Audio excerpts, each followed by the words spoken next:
Tonight in Greater Boston, the new U.S. Attorney from Massachusetts, Rachael Rollins, joins me for her first one-on-one interview in the new role. On her focus ahead, some of the issues she's inherited, including the death penalty case against marathon bomber Jahar Tsarnaev and the security concerns surrounding her high-profile, historic appointment as the first black woman to hold the job. Then later, epidemiologist Michael Mina on everything you need to know about rapid tests. He believes the road out of the pandemic is paved with those at-home antigen tests most can't find, but that President Biden says he is soon to make available to all. After a long and contentious confirmation process, Rachael Rollins is finally officially the U.S. Attorney for Massachusetts, the first black woman ever in the role. She was sworn in Monday in a private ceremony at Boston's Moakley Courthouse, and U.S. Attorney Rachael Rollins joins me now. Congratulations. Good to see you. Always a pleasure, Jim. When I saw you in December, you said your swearing in would be sometime in January, but you knew exactly when it was going to be. You wanted it on your father's birthday. What was that like? Best gift I've ever given him, for sure. And he turned 74 on January 10th, and it was just really powerful to turn the corner on the 5th floor in the Moakley Courthouse and see him and walk to him and give him a big hug. It was emotional for both of us, but a lot of what I do, I'm just really happy he's proud of me. You know, I know you spoke to the governor, who had the power to and exercised the power to pick your interim replacement, Kevin Hayden, head of the sex offender registry. Was he your top recommendation to Governor Baker? I was able to give 3. I won't rank them, but I will definitely let you know, Jim, I had the pleasure of speaking with Mr. Hayden. I did not know him prior to speaking with him, and I am hopeful that he's going to do a tremendous job. I know he has worked in that office. I know he is a consummate professional, and I look forward to working closely with him as the U.S. Attorney, as I will be working with all 11 district attorneys in the Commonwealth. But to be clear, was he on your list of 3? You just wouldn't rank him? Is that what you're saying? After speaking with him, he was one of the names that the governor and I discussed. I didn't formally give a list to the governor, but I had a very positive conversation with Mr. Hayden. As I said, Jim, I hadn't met him prior to that, but I was impressed when I spoke with him. Did he speak to a commitment to continue your view that caused you to win a landslide election, your view of what criminal justice should look like in Suffolk County? I encourage you to have him on your show and talk to him about what he'd like his administration to be. But I have been clear, Jim, the people of Suffolk County voted for 4 years of what we proposed. And it's my hope that, if Mr. Hayden chooses to run and gets the vote of the people of Suffolk County to make changes, that he can make that office everything that he wants it to be. By the way, I'm just told in my ear by a producer he'll be here Wednesday, so I will ask him the question. You know, if I were writing a thing on your legacy, I think most people would think it'd be about those 15 minor offenses that you believe that you would not prosecute in most cases. I would add to that list your Integrity Review Bureau that obviously caused quite a few people who'd spent decades in jail, maybe ending up potentially spending their lives in jail. Some of them have sat on this stage, released after wrongful convictions. Will there be an Integrity Review Bureau to examine wrongful convictions out of your new office as well? We are looking, Jim, at all the different ways that we can improve an already exceptional office at the U.S. Attorney's Office. We'll never be afraid to look back to see whether the office got it right. And we have examples in Judge Wolf, who, from the bench has held not only this office and others accountable to make sure that we're doing it right, but I hope my legacy is the Integrity Review Bureau. I hope my legacy is push the Project for Unsolved Suffolk Homicides, where we have now indicted 3 individuals for murders dating back 20, 30, and 40 years that likely never would have been looked at without putting resources into those type of matters. And remember, Jim, we don't get to create Crime Strategies Bureau, Integrity Review Bureau, or push unless we divert a lot of our time and attention away from those nonviolent, non-serious crimes. You know, you've been asked about 1,000 times, including by me, what's going to be like when you're the boss? The only people you report to are the voters, as compared to the fact you have a number of bosses now, the Assistant Attorney General, the Attorney General, the President of the United States. So let me ask you about, give you a couple of examples where that may come into play. You and Marion Ryan joined me, the Middlesex DA, not too long ago when you filed a lawsuit against ICE for their presence in a courtroom. Let's assume the same lawsuit in the future was filed by your successor, DA Hayden. You'd have to defend ICE in a proceeding. You comfortable with that? I am, actually. And what we would do, like we do in every circumstance when I was an assistant United States attorney, and certainly as the United States attorney, we're going to look at every single case, and we're going to look at the facts. And although as DA, Jim, I did not have, my boss was the voters of Suffolk County. And I have several people, the Deputy Attorney General, Lisa Monaco, the Attorney General, Merrick Garland, and of course, President Biden. That's a pretty great roster to be able to reach up to and get advice and counsel from, so we can see what's happening in the rest of the United States of America. We know under this administration, and I am proud as DA to have stood with DA Ryan. As a result of that lawsuit, this new administration has implemented many of the changes that we were advocating for when we filed that preliminary injunction. But yes, I sat shoulder to shoulder with Andy Lelling, me as the DA, him as the U.S. Attorney, in that courtroom with Judge Talwani for that preliminary injunction. And now I'd be sitting next to somebody else, but in a different role if that happened. Well, let me give you one more example where I don't think you'd seek the guidance of your bosses, but it would be given a directive given to you. An appellate court overturned the death penalty for Jahar Tsarnaev, the surviving marathon bomber. It's before the Supreme Court. If it was sent back to the trial court to have another sentencing hearing, I'm assuming, based upon the position of the Justice Department before the Supreme Court, they would want you to press for the death penalty again for Tsarnaev. You're comfortable doing that as well? I wouldn't have taken this job, Jim, if I was not comfortable with all of the incredibly important and hard decisions that have to be made. But I have been told, and I've had the privilege of speaking with 6 prior U.S. attorneys to me, and Judge Harrington, I want to schedule time, so it will be 7. He's a former U.S. attorney as well.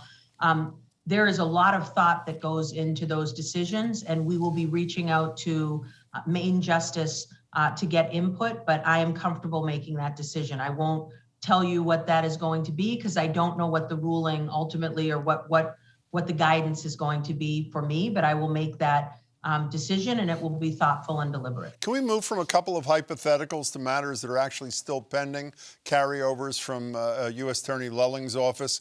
When you were here in December, we talked about the Holyoke Soldiers Home, and you expressed disappointment that a judge dismissed the charges against the 2 leaders of that home that led to 70-some deaths of veterans. It was a proceeding initiated by the Attorney General. I asked you if you intended to continue a pending investigation that your office, in conjunction with the Civil Rights Division of the Department of Justice, was in the midst of. You said you would check, and if it was still pending, that you would.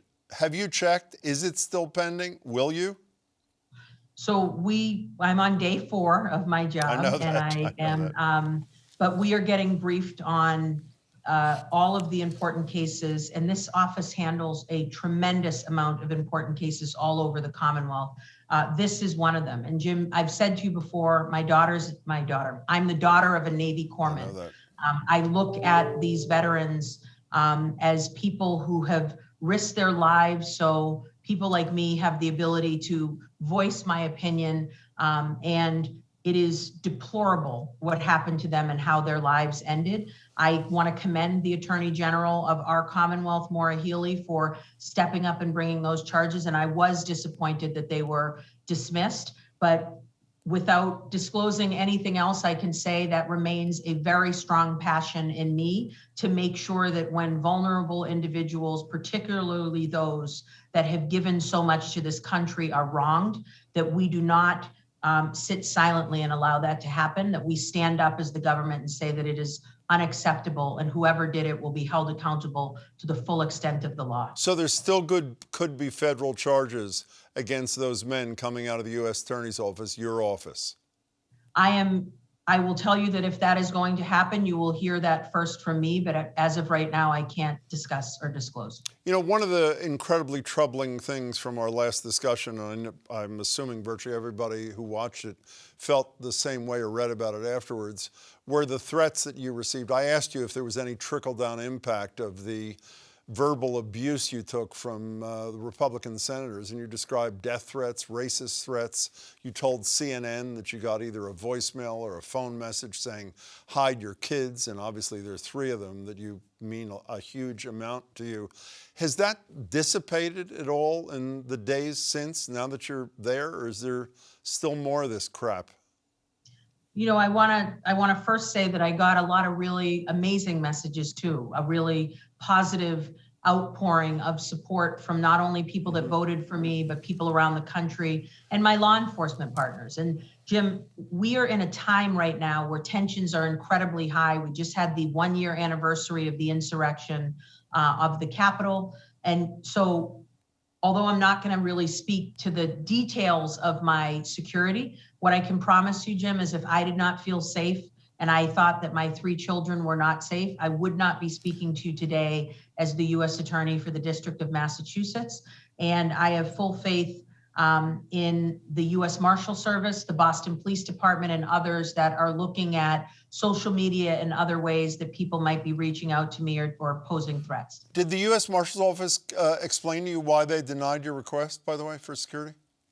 So we've had many conversations, and what I can tell you is that I have a very strong working relationship in these 4 days with the U.S. Marshal Service, and I am not fearful for my safety. U.S. Attorney, you praised Andrew Lelling when you were here last time. I know you worked with him. You've made clear before.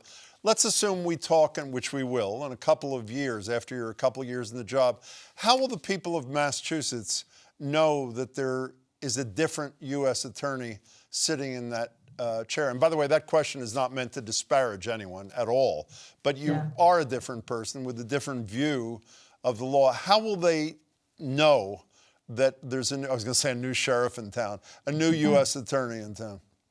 My hope is that we're going to be a little bit more active in the community, only because I come from that, Jim. As a former elected official, as someone who had to knock every door in order to get the job that I had, 185,000 votes, I'm really proud of that. We earned every single one of those votes when I was Suffolk County District Attorney. But you know, it's a different role, but I want people to know the exceptional work that the U.S. Attorney's Office does. There are differences. We have an entire civil unit that has done some tremendous work regarding civil rights, looking at the Springfield Police Department or the Mass Department of Corrections. We can look at, you know, school systems, housing, voting. I want to be educating people about the exceptional work that this office does. And I hope there's more opportunities now for me to do that than maybe previous administrations. Congratulations, good luck, and look forward to talking to you much in your new role. Thanks for your time, U.S. Attorney. Absolutely. It appears we may be nearing the end of the worst of the latest COVID surge in this region. Virus levels in wastewater in and around Boston have started dropping, which some argue is an even better indicator than state testing data. But as always with this pandemic, it's not over till it's over. Experts are warning that hospitals are still going to be stretched thin for weeks to come, and that we still need to be vigilant in protecting ourselves and others from COVID spread.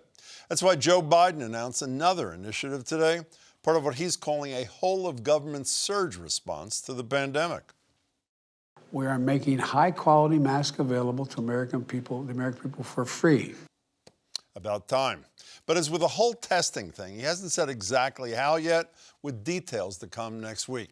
He also announced another 500 million free at-home tests are coming on top of the 500 million he already announced, with a website for all that also set to roll out next week. And rapid tests, those at-home kits you wish you had more of, are what my next guest has been trumpeting almost since the start of the pandemic, long before we even had a vaccine. Dr. Michael Mina is a former assistant professor of epidemiology at Harvard School of Public Health. He's now the chief science officer at eMed, which provides a range of at-home diagnostic testing. Doctor, it's good to see you again. Thanks for being here. Good to be here. Thank you. So for the terminally confused, and I am among them, the mantra that we have been spouting until recently was that antigen tests are not as reliable as PCR tests. Thus, PCR tests are the tests of choice. We are wrong. Why? Yeah, so the PCR test is a very good test if you're a physician trying to get every shred of evidence about whether your patient is currently infected or was recently infected with a virus like coronavirus. But the vast majority of people and the vast majority of times that somebody's going to get tested, our question is not, have I been infected in the past? Our question is much more simple and straightforward. Am I infectious now? Do I need to isolate? Am I okay to come out of isolation? For that question, the antigen test is a much more reliable and accurate test to give you that information, because a PCR test can stay positive for weeks after somebody is no longer infectious. And an antigen test is very specific, meaning it will only turn positive when you are currently infectious and a potential risk to the people around you.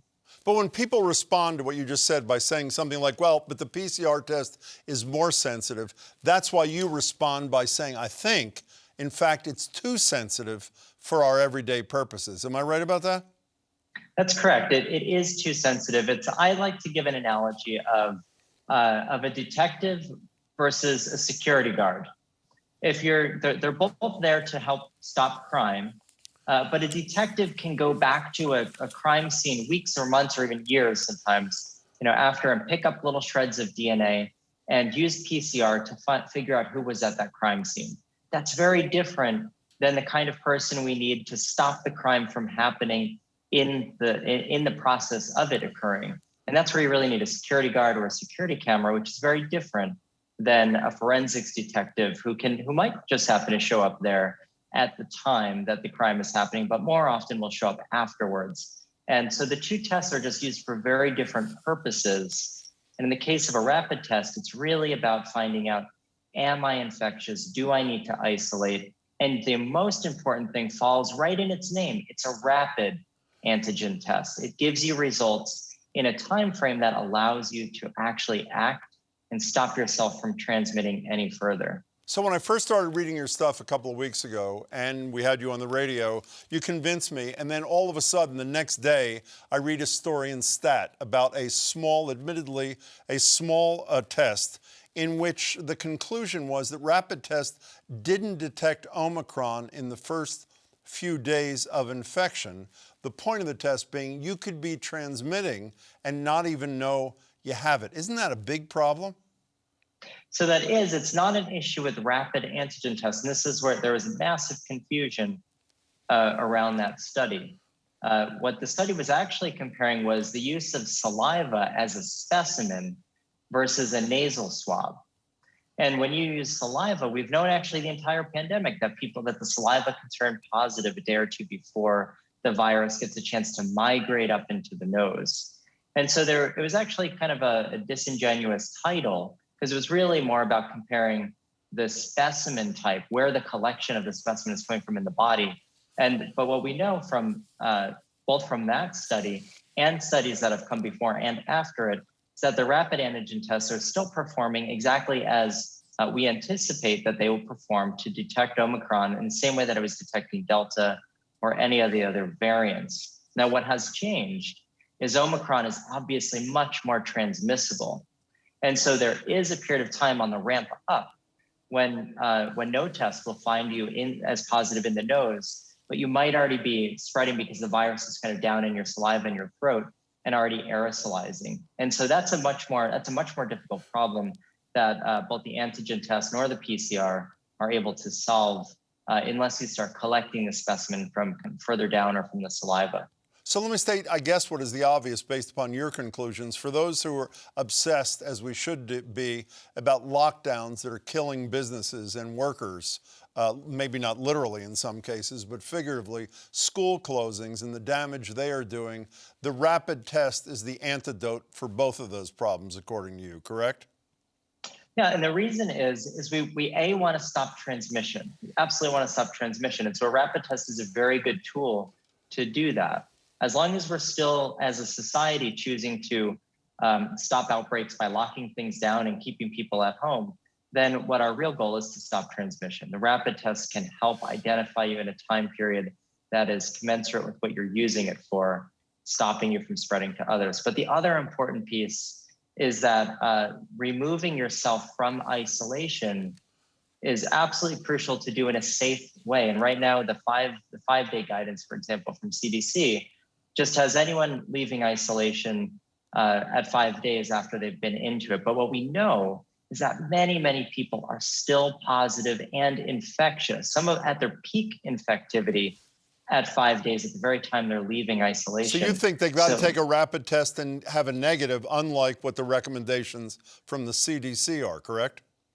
Yeah, that's exactly right. And unfortunately, the CDC kind of had its hands tied because we don't have enough tests to recommend that as a nation. But the reality is, if you can get the tests, we should really be trying to focus the small amount of tests that we do have access to these very high utility kind of efforts where I think test out of isolation is one of the best approaches and best and most effective ways to use these tests currently. But even if we get over, well, let's talk about the embrace of late of your message. Here's Governor Baker, for example. I think it was this Tuesday, testing in front of the legislature. I would actually argue that rapid tests are a better way of measuring when someone's over COVID than a PCR test is. We have lots of anecdotal information that employers are requiring PCR tests to go back to work. They shouldn't be. They should be requiring rapid tests. And the president seems to be there too with this 500 million tests at some point coming, hopefully in January through a website, another 500 million tests. After that, he announced today, far better than his original, I think, absurd plan to have people buy a test and then submit for reimbursement to their insurance company. But even this latest test, with the history of websites like Obamacare, for example, are you confident this vehicle will be adequate to distribute a billion tests to the American people? And by the way, a billion's not even enough, is it? Yeah, well, I'm not a logistics person. So in terms of knowing exactly how much USPS can handle, how much the website can handle, what I would say is I think it's certainly effort in the right direction. And I do think that we now have new leadership around testing in the White House. Tom Inglesby is a Hopkins professor, has just done a great job throughout the pandemic. And I feel encouraged having somebody like him now taking the helm, that if it's not working out, I hope that they're going to shift and try something else that will get the tests out to people. For example, Ohio is a terrific example of a different approach where Ohio and actually the company I'm now at, eMed, partnered early on to make tests available for free to people. And people could just go in the library, pick up a test. There was no shipping to individual homes, but making it very, very accessible by putting it in a lot of different places. So there's a lot of options here. I know history is not terribly useful. Let's just spend a minute. A couple days after you were on the radio with us, Irene Bosch was on the radio with us, for an MITer who developed a rapid test within weeks of us learning about COVID-19, was denied by the FDA approval at the same time that Europe is approving these tests in rapid fire, to the point where she told us you can buy a rapid test readily available in places like Germany for 50 cents. Why were we so backwards or so slow in regulatory agencies putting a stamp of approval on these things? Yeah, well, we have, on the one hand, our FDA has always been considered, or for a long time now, has been considered a gold standard for safety. So they're uncompromising in that regard. But on the other hand, we're not exactly the most innovative in how we think about things in this country. And for example, in the regulatory landscape, we only have a pathway that's focused on medical diagnostics for a physician to be using for their patient to be able to say something, have you been infected in the past couple of weeks? And regardless of time, regardless of being too sensitive and turning a positive when you're no longer infectious. And our regulatory landscape just doesn't have a familiarity with authorizing a test for a different type of medical or public health use. And it has bogged everything down to this day, unfortunately. You know, this, even though I'm totally bought into what you're pitching, this rapid testing, and obviously leaders in this country finally are too, that's only one obstacle. It's not a cure-all. One, people have to figure out how to use them. And by the way, the first use, as you probably know, is not so simple with these microscopic directions. And then if they test positive, they have to figure out what the next step is. How do they get access to those hard-to-find antiviral pills? So there's a whole spectrum of things that needs to be done, not just making these available and affordable, Doctor. Yeah, that's exactly right. And I mean, to be very honest, this is one of the major reasons that I left Harvard was to solve this problem. At eMed, this is exactly the problem that we're trying to solve, which is when somebody wants to use a test and they're not sure how to do it, a proctor actually pops up on their computer screen and walks them through how to do it without having to go to a site. And now we're also creating a test to treat program so that somebody can have these tests. A vulnerable person, elderly person has them in their home. At the first sign of feeling symptomatic, they can take the test, and if they're positive, they can get a treatment, ideally delivered straight to their door. So that's kind of what we're working on now. And because to your point, getting treatment, helping people to access these life-saving treatments now that they exist is a major obstacle. Doing it in a time frame that the treatment is still going to benefit them is a massive obstacle. And I'm trying to create a pathway now with eMed to solve that particular issue. We only have a couple of seconds, and I hate to end on this kind of question, but I'm going to do it anyway. 867,000 people dead in this country. If we had had an adequate number of rapid tests in April, May, or June of 2020, hundreds of thousands of people wouldn't be on that list, would they? I believe very firmly that they would not, and data from the UK supports that very much. Dr. Mina, thank you for your work. Keep at it. Good to see you. Hope to see you soon. Thanks so much. That's it for tonight. Tomorrow, tune in for Talking Politics. After Mayor Wu's deadline to clear the 10 encampment in Mass and Cass, Adam Riley and his panel will dive into whether she's kept her promises to the people who used to live there. Plus, Governor Baker, again defending his pandemic response as Omicron surges. And could the decades-long ban on rent control in the state soon be overturned? That's tomorrow at 7 on Talking Politics. I'll be back next week. Thank you for watching, and please stay safe.